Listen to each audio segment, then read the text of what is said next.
RSS के लोग चूहा की तरह अंदर अंदर घुस के हमारे समाज को तोड़ने का काम करेगा, तो इन लोगों को भी आप लोगों को पहचान के रखने की आवश्यकता है, ताकि आने वाला चुनाव में हमारे लोगों से कोई गलती लोग ना करा सके।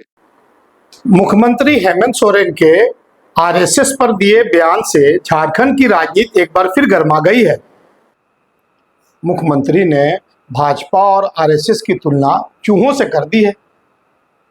हालांकि भाजपा ने सीएम के इस बयान पर तुरंत प्रतिक्रिया देते हुए कहा, अपनी सरकार की नाकामी छुपाने के लिए हेमंत सोरेन उलूल जुलूल बातें कर रहे हैं।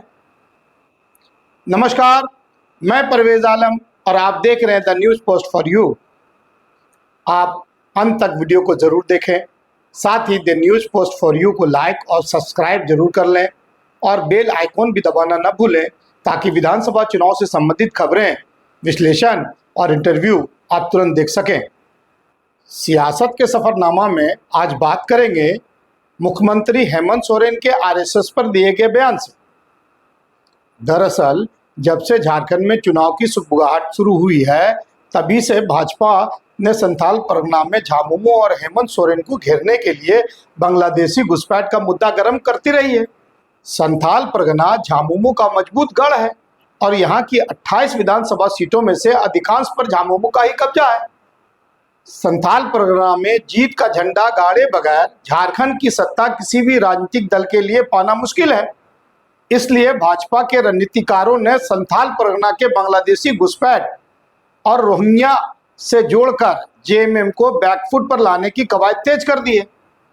झारखंड में भाजपा ने परिवर्तन यात्रा के बहाने संथाल परगना में अपने इस मुद्दे को हवा देने का काम शुरू किया और परिवर्तन यात्रा की शुरुआत भी संथाल परगना से ही की। भाजपा और आरएसएस इस मुद्दे पर काफी पहले से काम कर रही है। बांग्लादेशी घुसपैठ जैसे मुद्दे को उछालकर जेएमएम के इस गढ़ को तोड़ने की कोशिश में है। सवाल यह है कि क्या ये चुनावी मुद्दे सफलता का रास्ता खोल सकते हैं। अब देखिए, ये मुद्दे तो कितने लंबे समय से हवा में तैर रहे हैं, पर सवाल यह है चुनावी गणित में कितना असर डाल पाएंगे। चुनाव के नतीजे क्या होंगे, लेकिन आज की राजनीति में मुद्दों के गर्भ से कब क्या निकलेगा, ये आप और मैं दोनों नहीं जानते। बीजेपी ने 21 सितंबर से झारखंड में परिवर्तन यात्रा की शुरुआत की है और सभी अपने दिग्गज नेताओं को इसमें झोंक दिया है। 2 अक्टूबर को परिवर्तन यात्रा का समापन करने तो खुद प्रधानमंत्री नरेंद्र मोदी हजारीबाग आ रहे हैं। गृह मंत्री अमित शाह ने साहेबगंज के भोगनाडीह से इस यात्रा की शुरुआत की थी। फिर रक्षा मंत्री राजनाथ सिंह, बीजेपी के राष्ट्रीय अध्यक्ष जेपी नड्डा, मध्य प्रदेश के मुख्यमंत्री, बिहार के डिप्टी सीएम सम्राट चौधरी जैसे कई नामी चेहरे इस यात्रा में कूद पड़े।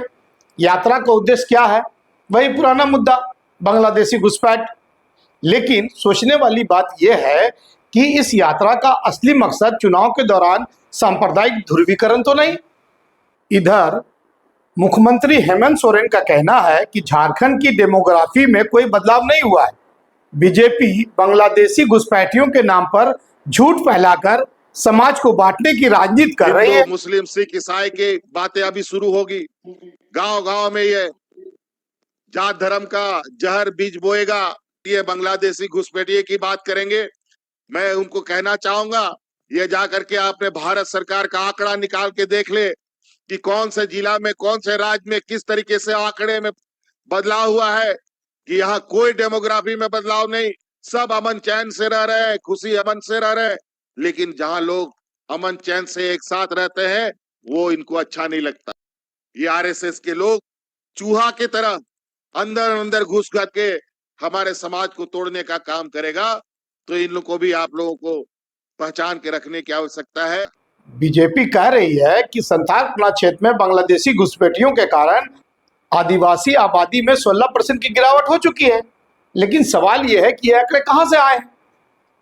क्या ये आंकड़े केवल राजनीतिक मंचों पर बोले गए भाषणों से तैयार किए जा रहे हैं? बात यहीं तक नहीं रुकती।